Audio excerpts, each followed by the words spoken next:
ഓം ശ്രീ ഗുരുഭ്യോ നമഃ. ഓം ശ്രീ പരമാത്മനേ നമഃ. ഓം ശ്രീ ലളിതാംബികായൈ നമഃ. ഓം നമോ നാരായണായ. ഓം നമോ ഭഗവതേ വാസുദേവായ. നമസ്തേ സജ്ജനങ്ങളെ, ഇന്ന് നമുക്ക് ശ്രീ വിഷ്ണു സഹസ്രനാമ സ്തോത്രത്തിലെ 79, 80, 81 ശ്ലോകങ്ങളുടെ പാരായണം ശ്രദ്ധിക്കാം. ശ്ലോകം 79.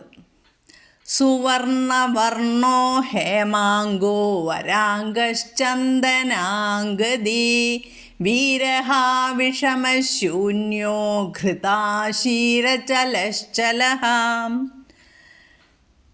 സുവർണവർണോ ഹേമാംഗോ വരാംഗശ്ചന്ദനാംഗദീ വീരഹാ വിഷമശൂന്യോ ഘൃതാശീരചലശ്ചലഃ. ഈ ശ്ലോകത്തിൽ 10 നാമങ്ങളാണ് ഉള്ളത്. അവ സുവർണവർണഃ, ഹേമാംഗഃ, വരാംഗഃ, ചന്ദനാംഗദീ, വീരഃ, വിഷമഃ, ശൂന്യഃ, ഘൃതാശീഹി, അചലഃ, ചലഃ. ഇവിടെ ശ്രദ്ധിക്കാനുള്ളത് ഘൃതാശീഹി, അചലഃ, അതാണ് ഇവിടെ ശ്രദ്ധിക്കാനുള്ളത്. തെറ്റുവരുന്നത് അവിടെയായിരിക്കും. ശ്രദ്ധിക്കണം അപ്പോൾ ആ ശ്ലോകം പാരായണം ചെയ്യുമ്പോൾ. ഇനി ഇതിലെ അർത്ഥം ആദ്യം ഒന്ന് പറഞ്ഞു തരാം. സുവർണഃ, സുവർണവർണഃ, സ്വർണ്ണ നിറമുള്ളവൻ. ഹേമാംഗഃ, സ്വർണ്ണമയമായ ശരീരമുള്ളവൻ. ആദ്യത്തേത് നിറമുള്ളവൻ എന്ന് പറഞ്ഞു, സ്വർണ്ണമയമായ ശരീരമുള്ളവന് ഹേമാംഗഃ, ഹേമമായ അംഗങ്ങളോട് കൂടിയവൻ ഹേമാംഗഃ. വരാംഗഃ, ശോഭനങ്ങളായ അവയവങ്ങളുള്ളവൻ. ചന്ദനാംഗദീ, അംഗദങ്ങൾ എന്ന് പറഞ്ഞാൽ എന്താ? തോൾവളകളാണ്. അപ്പോൾ ചന്ദനാംഗദീ, ചന്ദനങ്ങളായ ആഹ്ലാദകരങ്ങളായ തോൾവളകളെ കൊണ്ട് ശോഭിക്കുന്നവൻ ചന്ദനാംഗദീ. വീരഹ, ധർമ്മത്തെ രക്ഷിക്കുവാൻ വേണ്ടി ഹിരണ്യകശിപു മുതലായ അസുരവീരന്മാരെ ഹനിച്ചവൻ വീരഹ. വിഷമഹ, തന്നോട് സമമായി ആരുമില്ലാത്തവൻ. അങ്ങനെയാണ് ഈ നാമം വന്നിരിക്കുന്നത്, വിഷമഹ.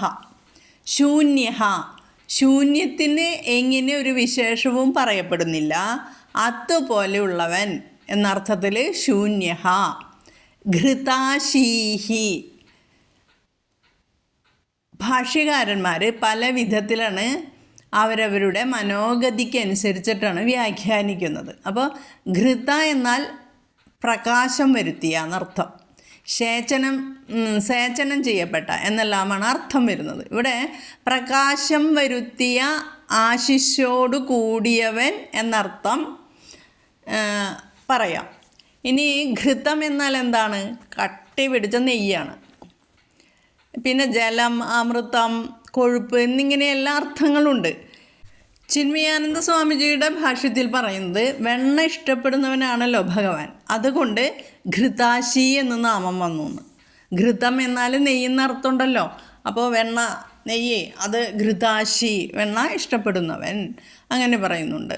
ശ്രീ ശങ്കരാചാര്യരുടെ ഭാഷ്യത്തിൽ പറയുന്നത് ഭഗവാന്റെ ആശിസ്സുകൾ അല്ലെങ്കിൽ പ്രാർത്ഥനകൾ, ഘൃതങ്ങൾ, അതായത് വികളിതങ്ങളാകയാൽ ഘൃതാശിസ്. വികളിതങ്ങൾ എന്നാൽ എന്താണ്? ഒഴുകുന്നത്. ഭഗവാന്റെ പ്രാർത്ഥനകളൊക്കെ ഒഴുകുന്നതാകുന്നത് കൊണ്ട് ഘൃതാശീഹി എന്ന് നാമം എന്ന് ശ്രീ ശങ്കരാചാര്യരുടെ ഭാഷ്യത്തിലും പറയുന്നു. അപ്പോൾ പല അർത്ഥങ്ങൾ വരും ഓരോ വാക്കുകൾക്കും, അത് ശ്രദ്ധിക്കാം. വികളിതങ്ങളായ ആശിസ്സുകളോട് കൂടിയവൻ എന്ന് അർത്ഥം. വികളിതം എന്നാൽ ഒഴുകിയ.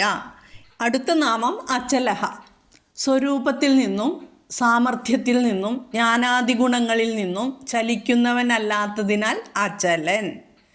അടുത്ത നാമം ചലഹ, വായുവിൻ്റെ രൂപത്തിൽ ചലിക്കുന്നതിനാൽ ചലഹ. ഇതാണ് ഈ ശ്ലോകത്തിലെ അർത്ഥങ്ങൾ. ഇനി നമുക്കിതിലെ സന്ധികളൊക്കെ ഒന്ന് മനസ്സിലാക്കാം.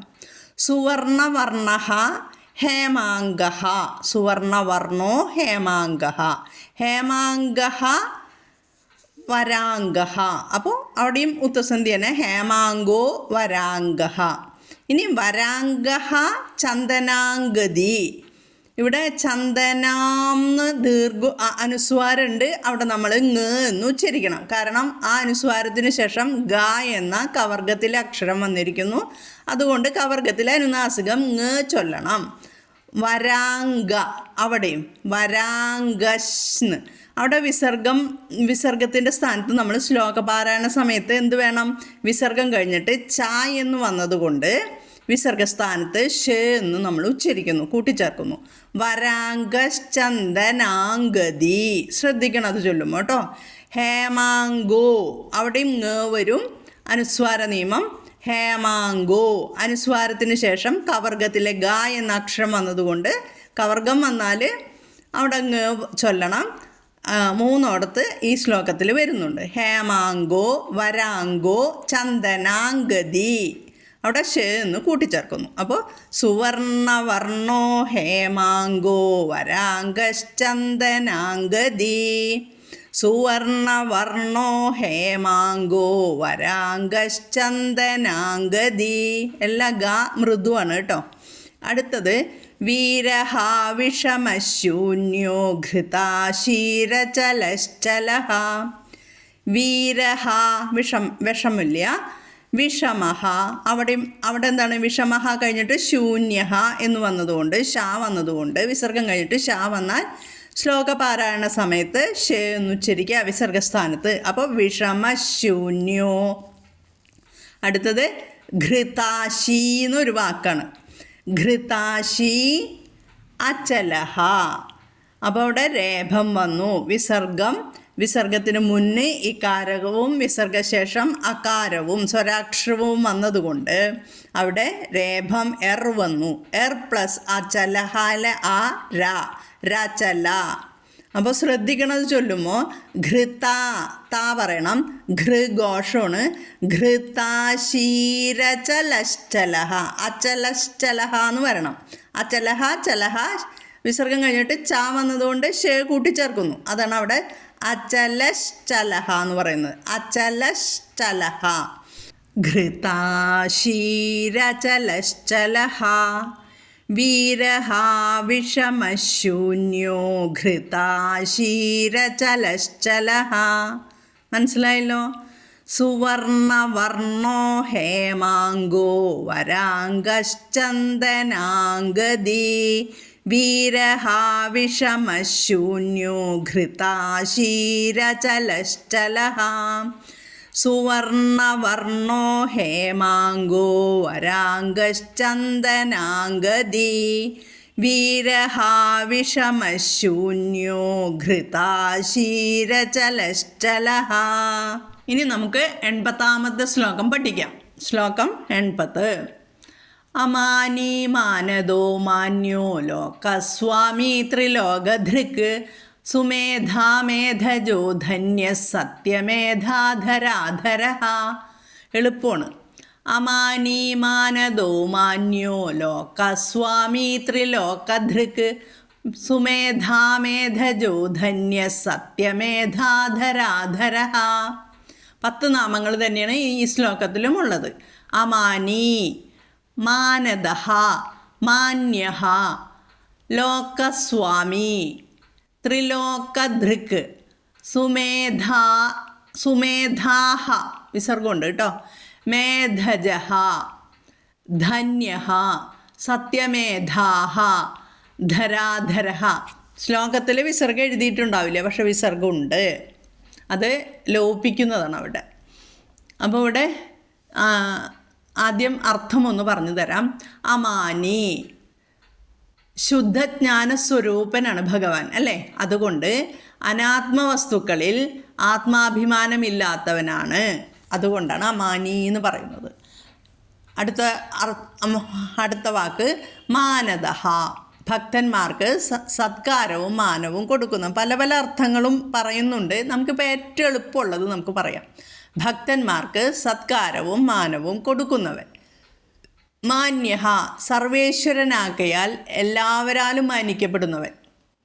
ലോകസ്വാമി, 14 ലോകങ്ങൾക്കും ഈശ്വരൻ. ത്രിലോക ധൃക്ക്, 3 ലോകങ്ങളെയും ധരിക്കുന്നവൻ. സുമേധാഹ, ശോഭനമായ മേധയോട് കൂടിയവൻ.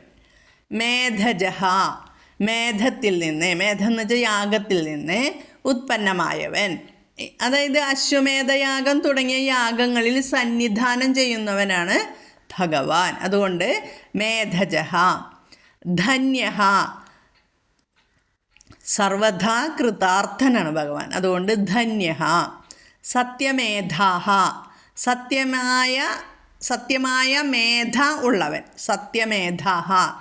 ധരാധരഹ, ആദിശേഷൻ മുതലായ തൻ്റെ അംശങ്ങളെ കൊണ്ട് ഭൂമിയെ ധരിക്കുന്നവൻ. ധരാധരഹ. ഇനി നമുക്ക് ശ്ലോകത്തിലേക്ക് വരാം. അമാനി മാനദഹ, അമാനി മാനദ, അത് കഴിഞ്ഞിട്ട് മാനദഹ കഴിഞ്ഞിട്ട് മാന്യോ വന്നതുകൊണ്ട് അവിടെ ഉത്തസന്ധി.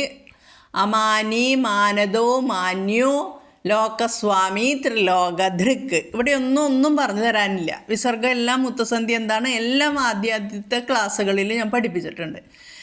ഇവിടെ ശ്രദ്ധിക്കാനുള്ളത് അമാനി ദീർഘം കൊടുക്കണം. മാനദോ മാന്യോ ലോകസ്വാമി. ലോകസ്വാമി എന്ന് പറയുമ്പോൾ എന്ത് വേണം? കാ പറയണം. മിക്കവാറും എല്ലാവരും ലോകം എന്നേ പറയുള്ളൂ. ലോകം ഗാ മൃദുവാണ്. ലോകാണത്. ലോകസ്വാമി സ്വാമി. ത്രിലോക ധൃക്ക്. ത്രിലോക കാ പറയണം. ധൃക്ക് ഘോഷം പറയണം. ക ആണ്. ഇനി അടുത്തതിൽ സുമേധ. മഹാപ്രാണ, അതായത് ഘോഷ ശബ്ദമാണ്. സുമേധ. മേധജോ. ധന്യഹ. സുമേധാഹ. അവിടെ വിസർഗം ഉണ്ടെന്ന് ഞാൻ പറഞ്ഞിരുന്നു. പദച്ഛേദം പറഞ്ഞപ്പോൾ വിസർഗമുണ്ട്. എന്തുകൊണ്ടാണ് ആ വിസർഗം ഇല്ലാതായത്?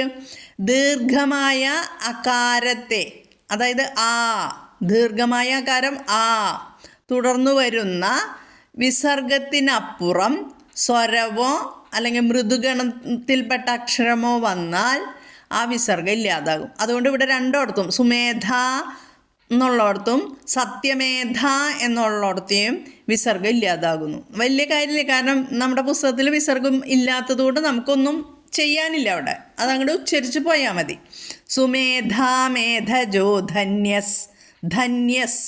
അവിടെ സത്യമേധ സാ വിസർഗം കഴിഞ്ഞിട്ട് സാ വന്നതുകൊണ്ട് ധന്യസ് സത്യമേധാധരാധരഹ. നമ്മൾ 4 പാദത്തിലാണ് മലയാള ശ്ലോകങ്ങൾ എഴുതി തരുന്നത്. അപ്പോൾ 1-ാം പാദവും 2-ാം പാദവും കൂട്ടിച്ചേർത്ത് ചൊല്ലുന്നു, 3-ാം പാദവും 4-ാം പാദവും കൂട്ടിച്ചേർത്ത് ചൊല്ലുന്നു. അപ്പോൾ 1-ാം പാദത്തിലും 3-ാം പാദത്തിലും വിസർഗം ഉണ്ടെങ്കിൽ അത് സന്ധിയായിട്ട് കണക്കാക്കണം. അതുകൊണ്ടാണ് ധന്യസ് സത്യമേധാധരാധരഹ എന്ന് പറഞ്ഞു തരുന്നത്. അമാനി മാനദോ മാന്യോ ലോകസ്വാമി ത്രിലോകധൃക് സുമേധാ മേധജോ ധന്യസ് സത്യമേധാധരാധരഹ. അമാനി മാനദോ മാന്യോ ലോകസ്വാമി ത്രിലോകധൃക് സുമേധാ മേധജോ ധന്യസ് സത്യമേധാധരാധരഹ. എളുപ്പമല്ലേ? ആ മഹാപ്രാണാക്ഷരങ്ങൾ അതായത് ഘോഷാക്ഷരങ്ങൾ ഒന്ന് ശ്രദ്ധിക്കേ വേണ്ടൂ. ദ പ്ലസ് ഹ ധ. അതാണ് കൂടുതലുള്ള അക്ഷരം. പിന്നെ ലോക എന്ന് പറയുന്നിടത്ത് കാ തന്നെ ഉച്ചരിക്കാൻ ശ്രമിക്കണം. അടുത്ത ശ്ലോകത്തിലേക്ക് പോകാം. തേജോ വൃഷോ ദ്യുതിധര സർവശസ്ത്രഭൃതാംബരഃ പ്രഗ്രഹോ നിഗ്രഹോ വ്യഗ്രോ നൈകശൃംഗോ ഗദാഗ്രജഃ. തേജോ വൃഷോ ദ്യുതിധര സർവശസ്ത്രഭൃതാംബരഃ പ്രഗ്രഹോ നിഗ്രഹോ വ്യഗ്രോ നൈകശൃംഗോ ഗദാഗ്രജഃ. ഈ ശ്ലോകത്തിൽ ഭഗവാന്റെ 8 നാമങ്ങളാണുള്ളത്. അവയാണ് തേജോ വൃഷഃ, ദ്യുതിധരഃ, സർവശസ്ത്രഭൃതാംബരഃ പ്രഗ്രഹഃ നിഗ്രഹഃ വ്യഗ്രഹ നൈകശൃംഗഃ ഗദാഗ്രജഃ. ഇങ്ങനെ 8 നാമങ്ങളാണ്. ഇതിൽ സന്ധികൾ ഒന്നും വ്യത്യാസമില്ല. ഇത് കൂട്ടിച്ചേർത്ത് ഓകാരം കൂട്ടിച്ചേർത്ത് ചൊല്ലുന്നതാണ്. ചൊല്ല് പഠിക്കുക മാത്രമേ ആവശ്യമുള്ളൂ. അപ്പോൾ തേജോവൃഷഃ ദ്യുതിധരഃ, തേജോവൃഷോ ദ്യുതിധരഃ. ആ ധരഹയിലെ ധ ഒന്ന് ഘോഷമാണ്. ദ്യുതി ദ്യുതിധരഃ, അത്രേ ഉള്ളൂ. തേജോവൃഷോ ദ്യുതിധര കേട്ടോ.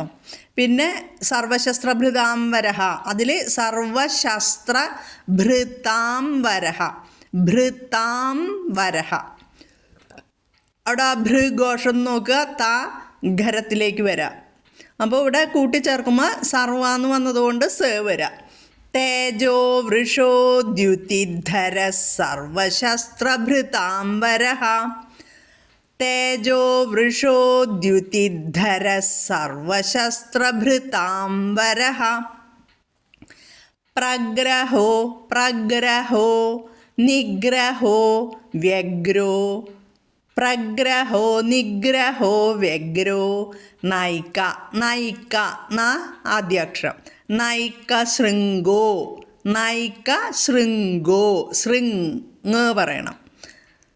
ശൃംഗോ ഗദാഗ്രഹ ഗദാഗ്രജഃ, ഗദാഗ്രജഃ കേട്ടോ, ശ്രദ്ധിക്കാം. പ്രഗ്രഹോ നിഗ്രഹോ വ്യഗ്രോ നൈക ശൃംഗോ ഗദാഗ്രജഃ. അത്രേ ഉള്ളൂ, അധികം വിഷമമൊന്നുമില്ല. അർത്ഥം ഒന്നും പറഞ്ഞു തരാം. തേജോ വൃഷഃ, തേജസ്സിനെ വർഷിക്കുന്നവൻ. തേജസ് എന്നാൽ പ്രകാശം എന്നുണ്ട്. അത്രയും ഇപ്പം മനസ്സിലാക്കുക, വിശദീകരണത്തിൽ പറഞ്ഞുതരാം. ദ്യുതിധരഃ, ദ്യുതിയെ ധരിക്കുന്നവൻ. ദ്യുതി എന്നാൽ എന്താണ്? ശരീരകാന്തി. ദ്യുതിധരഃ, ദ്യുതിധരഃ, തി ദ്യുതിധരഃ, ദ്യുതിയെ ധരിക്കുന്നവൻ. സർവശസ്ത്രഭൃതാംബരഃ, എല്ലാ ആയുധധാരികളിലും വെച്ച് സർവശസ്ത്രഭൃതാംബരഃ, എല്ലാ ആയുധധാരികളിലും വെച്ച് ശ്രേഷ്ഠൻ. പ്രഗ്രഹഃ, ഭക്തന്മാർ സമർപ്പിക്കുന്ന പത്രപുഷ്പാദികളെ പ്രഹർഷേണ ഗ്രഹിക്കുന്നവൻ പ്രഗ്രഹഃ. നിഗ്രഹഃ, തൻ്റെ അധീനമാക്കി എല്ലാത്തിനെയും നിഗ്രഹിക്കുന്നവൻ നിഗ്രഹഃ. വ്യഗ്രഹ, വികതമായ അഗ്രത്തോടുകൂടിയവൻ വ്യഗ്രഹ, അതായത് അന്തമില്ലാത്തവൻ എന്നർത്ഥം. ഇനി നൈകശൃംഗഃ, ന ഏകശൃംഗഃ നൈകശൃംഗഃ, ഏകശൃംഗനല്ലാത്തവൻ, ഒന്നിലധികം ശൃംഗങ്ങളോട് കൂടിയവൻ. ഇവിടെ വൃഷഭരൂപിയായ പരമാത്മാവിനെയാണ് ഈ നൈകശൃംഗഃ എന്ന് പറയുന്നത്. ശൃംഗം എന്ന് വെച്ചാൽ കൊമ്പ്.